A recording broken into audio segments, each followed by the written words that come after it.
Hello everyone, welcome back to the channel. RRB CBT 2 हो या फिर एसएससी 2025 या डिफरेंट जेईई लेवल के एग्जाम, तो अगर आपने पुराने लेक्चर नहीं देखे हैं जिसमें हम बहुत ही बेहतरीन लेवल के एई जेईई लेवल के पीवाईक्यूज को सॉल्व कर रहे हैं, तो जरूर जाके देख लीजिएगा। प्लेलिस्ट डेली अपडेट हो रही है और हम हाईवे इंजीनियरिंग को बहुत ही बेहतरीन लेवल पे क्विक रिवाइज कर रहे हैं। उसकी भी प्लेलिस्ट डेली अपडेट हो रही है, तो जरूर जाके देखिए, कंटेंट मिस मत करिएगा। पहले क्वेश्चन की तरफ चलते हैं। पहला क्वेश्चन लिखा हुआ है आप लोगों के सामने, सेलेक्ट द इनकरेक्ट स्टेटमेंट। तो हमें एक इनकरेक्ट स्टेटमेंट देखना है regarding water content determination method. तो हमें पता है हमारे पास वाटर कंटेंट फाइंड करने के बहुत सारे मेथड होते हैं, जिसमें से पहला स्टेटमेंट कह रहा है कि इन रैपिड मॉइस्चर मीटर, तो रैपिड मॉइस्चर पता करना है हमें मीटर मेथड में। कैल्शियम क्लोराइड इज यूज्ड या calcium chloride is added to find water content. बिल्कुल गलत बात, कैल्शियम क्लोराइड नहीं, कैल्शियम कार्बाइड यूज किया जाता है। जब वो वाटर से मिक्स होती है तो वहां से कौन सी गैस रिलीज होती है, वहां से रिलीज होती है हमारी एसिटिलीन गैस। तो एसिटिलीन गैस रिलीज होती है और उसके कंपैरिजन में, उसके मेजरमेंट से हम वाटर कंटेंट पता करते हैं। तो यही स्टेटमेंट रॉन्ग है, मतलब ये आंसर हमारा करेक्ट हो जाएगा। और स्टेटमेंट कह रहा है कि पिक्नोमीटर मेथड है वो यूज किया जाता है जब हमें स्पेसिफिक ग्रेविटी पता होती है सॉइल की। बिल्कुल करेक्ट बात, क्योंकि जी के टर्म्स में हमारा वाटर कंटेंट का फॉर्मूला होता है। सैंड बाथ मेथड जो है it is not suitable for organic soil.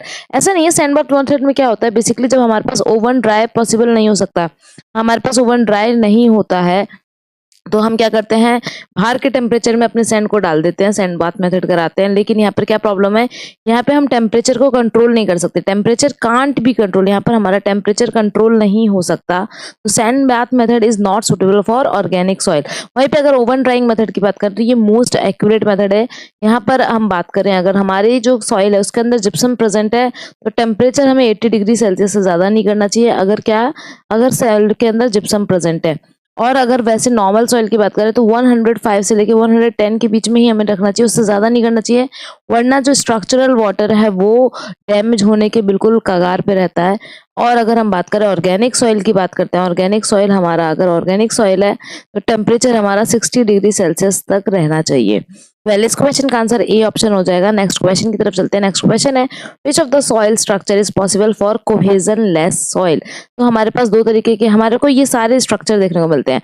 अगर हम बात करें single grain structure, honeycomb structure, flocculated and disperse. तो अगर सिंगल ग्रेन स्ट्रक्चर और हनीकॉम स्ट्रक्चर की बात करें तो ये जो हमारा सैंड हो गया, ग्रेवल हो गया, जो कि हमारे, अगर हम बात करते हैं कोहेजन लेस सॉइल जो होती है, वहां पर हमें सिंगल ग्रेन स्ट्रक्चर और हनीकॉम स्ट्रक्चर देखने को मिलता है। लेकिन अगर हम बात करते हैं फॉक्यूलेटेड स्ट्रक्चर या फिर डिस्पर्स स्ट्रक्चर की, तो यहाँ पर हमारा कोहेजिव सॉइल जो होती है, जैसे कि अगर हम बात करें जो क्ले है वहां पर हमें फ्लॉक्यूलेटेड और डिस्पर्स स्ट्रक्चर देखने को मिलता है।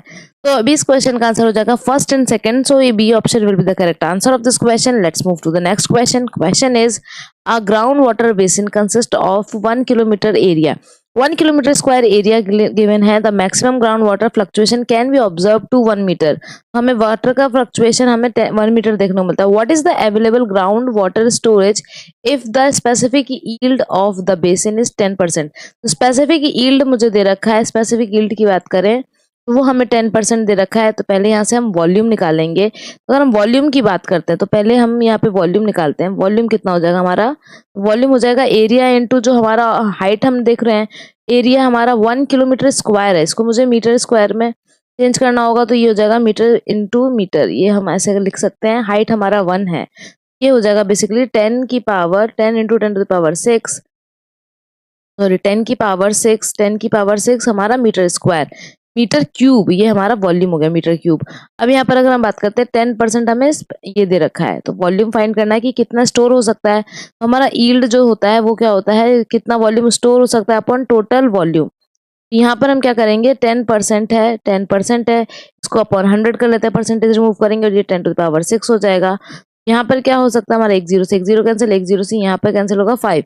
तो बेसिकली हमारा कितना वाटर स्टोर हो सकता है, वेट हमारा वाटर स्टोर हो सकता है, जो स्टोर्ड वाटर है, जो स्टोर कितना हो सकता है, स्टोर्ड वाटर विल बी 10 की पावर 5, 10 की power 5 meter cube be the correct answer of this question.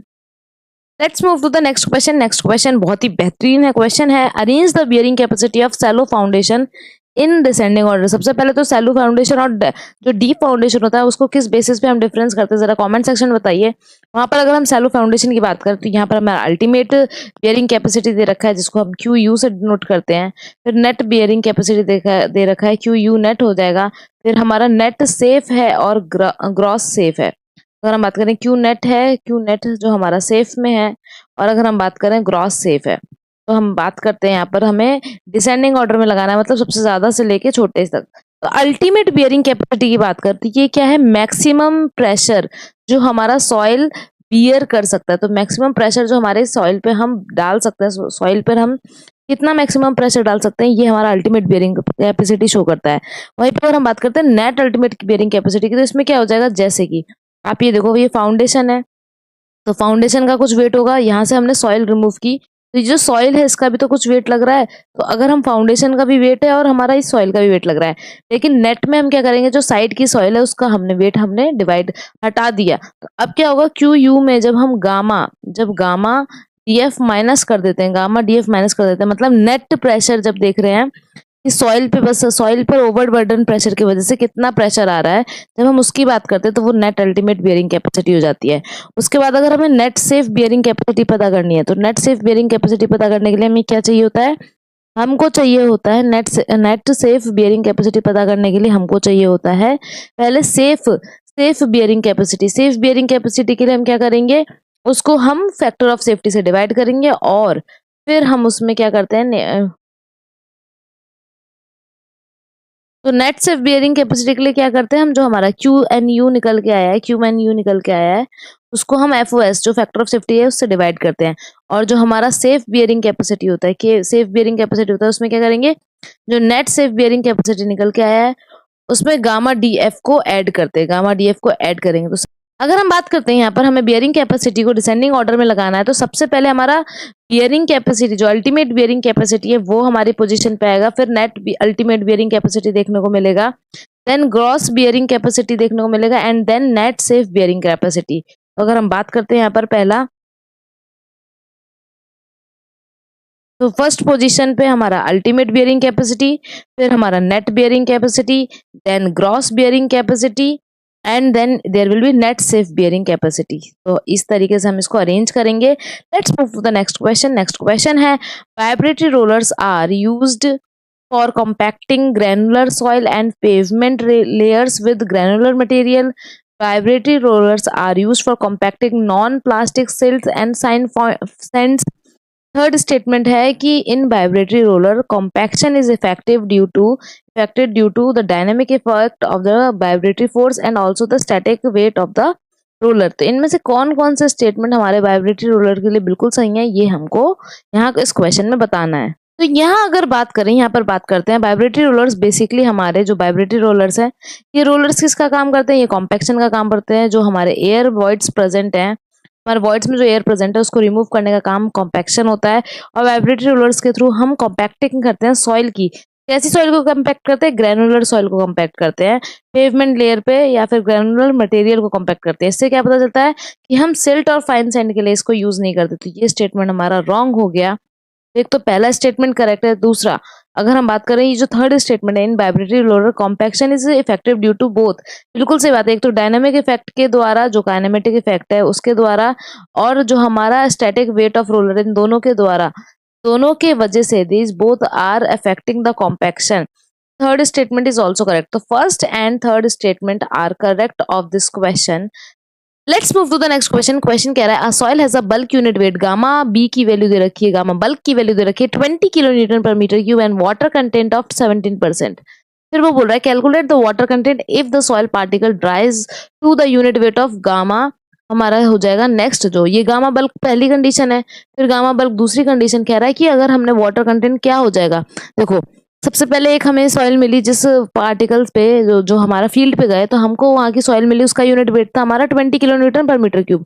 फिर उस पे जो वाटर कंटेंट था वो 17% था। फिर हमने कुछ ड्राई किया तो वाटर कंटेंट कम हो गया होगा। वाटर कंटेंट कम हुआ, वो वाटर कंटेंट फाइंड करना है कि कितना कम हुआ। और दूसरा जब हमने ड्राई किया तो उसका अभी यूनिट वेट कितना है 19 kilo newton per meter cube है और वॉइड रेशियो हमारा कांस्टेंट है तो फाइंड करना है अपन को जो वाटर कंटेंट है। तो अब बेसिकली कैसे सॉल्व करेंगे, सबसे पहले गामा डी निकाल लेते हैं। गामा डी हमें पता है गामा बल्क अपॉन में 1 प्लस डब्ल्यू। तो अगर हम इसको सॉल्व करें, गामा डी की वैल्यू हमको गिवन है, गामा डी की वैल्यू अपन को गिवन है, गामा डी सॉरी निकालना पड़ेगा। तो गामा डी अपन निकाल लेंगे, ये हो जाएगा 20 अपॉन में 1 प्लस 0.17, दैट मीन्स कि 20 डिवाइड बाय 1.17। तो हमारा गामा डी कितना निकल के आएगा, गामा डी की वैल्यू हो जाएगी हमारी, गामा डी की वैल्यू हो जाएगी 17.094 kilo newton per meter cube. तो ये तो हमारा गामा डी हो गया, लेकिन हमें पता है कि अब हमारा जो गामा डी है वो कांस्टेंट रहेगा।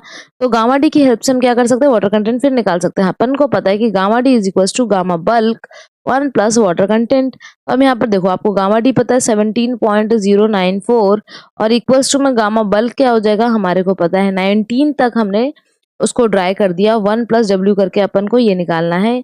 1 plus W is equals to 19 upon में 17.094 और जब हम इसको डिवाइड करेंगे और 1 से माइनस करेंगे तो जो हमारा डब्ल्यू है, डब्ल्यू यहाँ से निकल जाएगा 0.11, मतलब कि डब्ल्यू की वैल्यू परसेंटेज में कितनी आ रही है 11.1%। That means W is 11.1% will be the correct answer of this question. Let's move to the next question. Question कह रहा है 2 footings, one circular and another one is a square are founded on pure clay. Clay हमारा pure है, मतलब phi की value क्या हो गई, 0 हो गई। ठीक है, फाई की वैल्यू 0 होती है, हमारा NC करना होता है, हमें पता चल जाता है, NQ पता चल जाता है और N गामा पता चल जाता है। ठीक है, the diameter of a circular footing is same as the side of square footing. तो ठीक है, जो फाई है वही हमारा साइड के इक्वल है, तो हम बी ले लेते हैं। तो फाई और जो डी होगा वो बी के इक्वल है, तो डी और जो बी है वो इक्वल है। कुछ इस तरीके से लिखते हैं, ये जो डायमीटर है वो बी के इक्वल है। Then the ratio of net ultimate bearing capacity, तो नेट अल्टीमेट बियरिंग कैपेसिटी का रेशियो पूछा जा रहा है। तो पहली बात तो ये कि जो हमारा फाई है, फाई 0 होते हैं, एनसी की वैल्यू हो जाती है 5.7, एनक्यू की वैल्यू हो जाती है हमारी 1 और एन गामा हो जाता है 0। और हमें पता है कि अगर क्यू यू की बात करें यहाँ पर, तो सबसे पहले सर्कुलर में देखते हैं। सर्कुलर के लिए क्या हो जाता है 1.3 CNC, 1.3 CNC क्यू या फिर गामा डी एफ हमारा एन क्यू और यहाँ हो जाता है हमारा प्लस में 0.3 बी गामा एन गामा। अब ये तो पूरा टर्म 0 ही हो गया। क्यू नेट निकालते हैं तो क्या पता चलता है, नेट अल्टीमेट बियरिंग कैपेसिटी पूछ रहे हैं ना, क्यू नेट निकालते हैं तो ये पूरा माइनस हो जाता है। तो अगर हम बात करें क्यू यू की वैल्यू 1 है और ये हम माइनस कर देंगे तो बचेगा क्या, 1.3 CNC बचेगा यहाँ पर। उसी तरीके से स्क्वायर के लिए करें, अगर स्क्वायर के लिए करते हैं तो स्क्वायर के लिए भी हमारा डायरेक्ट क्या बचेगा, यहाँ पे बचेगा 1.3 CNC। फिर अपन को क्यू यू देखना है, अगर 1.3 CNC plus gamma D F N Q और यहाँ पे हमारा पूरा ये टर्म 0 हो गया। और यहाँ पर हम आपको याद रखना है फॉर्मूले में 0.4 आता है, तो 0.4 लिख ही देती हूँ, 0.4 बी गामा एन गामा, जो कि यहाँ पर एन गामा की वजह से ये पूरा टर्म 0 हो गया। अगर हम इसके क्यू यू नेट की बात करते हैं तो यहाँ पर भी क्या आएगा 1.3 CNC बचेगा, क्योंकि हम इसको माइनस कर देंगे तो ये पूरा कट जाएगा। तो जब इनका रेशियो पूछा जा रहा है तो दोनों ऊपर नीचे तो सेम है, CNC की वैल्यू में रख दो 5.7, तो यहाँ पे ऊपर नीचे दोनों वैल्यू सेम है। तो जब इसका रेशियो लोगे तो क्या आएगा, वैल्यू आएगी हमारी 1, तो ratio will be 1 will be the correct answer of this question. Let's move to the next question. Question है what are the factors on which the calculation of depth of foundation depends as per Rankine formula. तो Rankine formula के according कौन कौन से जो हम factors हैं उनको लेते हैं अपनी कैलकुलेशन ऑफ फाउंडेशन को फाइंड करने के लिए। तो सबसे पहले तो हमें फॉर्मूला ही पता होना चाहिए। तो फॉर्मूला कौन सा हेल्प लेते हैं, फॉर्मूला लेते हैं हम गामा डी एफ। तो गामा क्या है हमारा, गामा है हमारी डेंसिटी, सॉइल की जो डेंसिटी होती है। डीएफ क्या है हमारा, यही तो हमें फाइंड करना है, डेप्थ ऑफ फाउंडेशन। और यहाँ ब्रैकेट में आता है 1 minus sine five upon 1 plus sine five का whole square, that means friction of angle friction ले रहे हैं। तो यहाँ पर अगर हम बात करते हैं तो किस किस चीज़ों पे डिपेंड करता है हमारा, तो हमारा ये सब डिपेंड कर रहा है परमिसिबल प्रेशर पर, यूनिट वेट पर, और जो सॉइल का एंगल ऑफ रिपोज है, तो मतलब 5 पर परमिसिबल प्रेशर पर, यूनिट वेट पर, इन सब पे डिपेंड कर रहा है। इसका मतलब C option will be the correct answer of this question. Next question is select the incorrect statement in the case of triaxial test. सबसे पहले ट्राइक्सियल क्या बोलता है, होमोजीनियस, और हमारा कैसे सॉइल है, आइसोट्रॉपिक। होमोजीनियस मतलब हर पार्टिकल के पॉइंट पर हमारी जो सारी प्रॉपर्टीज है वो सेम रहेंगी। आइसोट्रॉपिक क्या कहती है, हर डायरेक्शन में सारी प्रॉपर्टी सेम रहेंगी।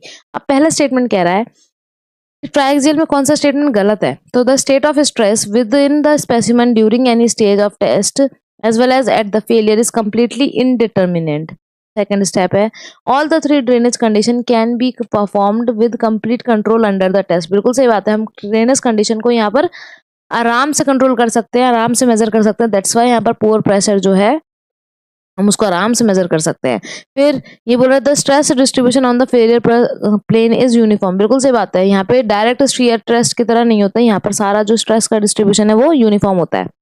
एंड लास्ट है precise measurement of pore pressure and volume change during test are possible. तो बिल्कुल सही बात है, ये भी प्रिसाइज मेजरमेंट देखने को मिलता है, यहाँ पर हमारे को अप्रोक्सीमेट मेजरमेंट नहीं मिलता। जो हमारा डायरेक्ट शेयर टेस्ट होता था वहां पर क्या होता था, प्री डिटरमाइंड फेलियर मिलता था, लेकिन यहाँ पर वीकेस्ट फेलियर मिलता है, वीकेस्ट फेलियर प्लेन मिलता है। फिर यहाँ पर जो हमारी मेजरमेंट की वैल्यू है वो बिल्कुल प्रिसाइसली मिलती है हमें, यहाँ पर हमको कोई भी अप्रोक्सीमेट वैल्यू नहीं देखने को मिलती है। तो सारी इन्फॉर्मेशन के बाद पता चलता है पहला स्टेटमेंट ही गलत है, क्योंकि वो कह रहा है कि जो कम्प्लीटली इनडिटर्मिनेंट है, फेलियर को पता करना इनडिटर्मिनेंट है, जो कि गलत है। हम आराम से फेलियर पता करते हैं, ऊपर से यहाँ पर जो हमारा वीकेस्ट प्लेन है वही हमारा फेलियर प्लेन निकल के आता है। So A option will be the correct answer of this question, क्योंकि वो इनकरेक्ट स्टेटमेंट है। एक क्वेश्चन ये है कि which of the following statements are true about quicksand. तो क्विकसैंड हमें पता है जब हमारा अपवर्ड जो होता है, अपवर्ड फ्लो हो रहा होता है, डाउनवर्ड में कोई दिक्कत नहीं है, अपवर्ड फ्लो हो रहा होता है, तो जो हमारा इफेक्टिव स्ट्रेस है अगर वो 0 के इक्वल हो गया तो क्या होगा, हमारी क्विकसैंड की कंडीशन डेवलप होती है। इसका मतलब क्या है, it is only a condition but not a type of sand. बिल्कुल सही बात है, तो स्टेटमेंट करेक्ट है। It is a condition and a type of sand too, बिल्कुल रॉन्ग। इस सैंड पे क्या होता है कि क्विक सैंड कंडीशन में जो हमारे हाइड्रोलिक रेडियस है, हाइड्रोलिक ग्रेडियंट है, जिसको आईसीआर से बोलते हैं, ये क्या होता है, हेड लॉस अपॉन जो टोटल लेंथ हमारा सॉइल सैंपल पास करेगा, it becomes equal to the unity. बिल्कुल सही बात है, बिल्कुल सही बात है ये।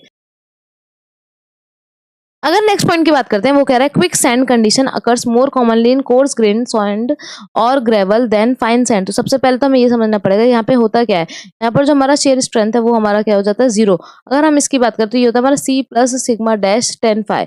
अगर मैं बात करूँ कोहेसिव सॉइल की बात करूँ, तो चाहे कितने भी हमारी ये जो सिग्मा डैश है या टाउ जो हमारा N है, इफेक्टिव स्ट्रेस जो है वो अगर 0 हो गया तो भी हमारे पास कोहेसिव का फैक्टर रह जाता है, तो वहां पर आपको क्विकसैंड कंडीशन देखने को नहीं मिलेगी। तो क्विकसैंड कंडीशन मोस्टली किस में देखने को मिलती है, जो हमारी कोहेजन लेस सॉइल है। और जो कोर्स ग्रेवल होते हैं वहां पर क्या होता है कि वो इतना प्रेशर आराम से झेल जाते हैं, ऐसा नहीं होता कि वहाँ पे इफेक्टिव स्ट्रेस इजीली 0 हो जाए। तो ना कोर्स सैंड में, कोर्स ग्रेवल्स में देखने को मिलता है, ना ही कोहेसिव सॉइल में देखने को मिलता है। मोस्टली ये हमारा फाइन सिल्ट जो होता है, फाइन सिल्ट या फाइन सैंड जो है वहां देखने को मिलता है, फाइन सिल्ट या फिर फाइन सैंड में देखने को मिलता है। तो पहला और तीसरा स्टेटमेंट बिल्कुल करेक्ट है। एक तो हमारा आईसीआर बिल्कुल यूनिटी के इक्वल हो जाता है, ये स्टेटमेंट करेक्ट है। और ये हमारी कंडीशन है बस एक टाइप की सैंड, ये हमारी बस एक कंडीशन है, ना कि एक टाइप की सैंड है। तो पहला and third statement is correct. एक क्वेश्चन आप लोगों के लिए क्वेश्चन है कि in consolidation test when the load is change from 50 kilo newton meter per meter square to 100 kilo newton per meter square and the void ratio changes from 0.8 to 0.6, coefficient of compressibility बताना है, एवी की value बतानी है। एवी का formula क्या होता है, del E upon del effective stress. इतनी हेल्प आपको दे दिया, तो इसको सॉल्व करके जरा कमेंट सेक्शन में बताइए कि आप लोगों का कितना आंसर आ रहा है। Till then keep watching and keep learning, like and subscribe our channel. और आपने पुराने लेक्चर्स नहीं देखे तो जरूर जाके देख लीजिएगा, बेहतरीन क्वेश्चन आपसे मिस नहीं होने।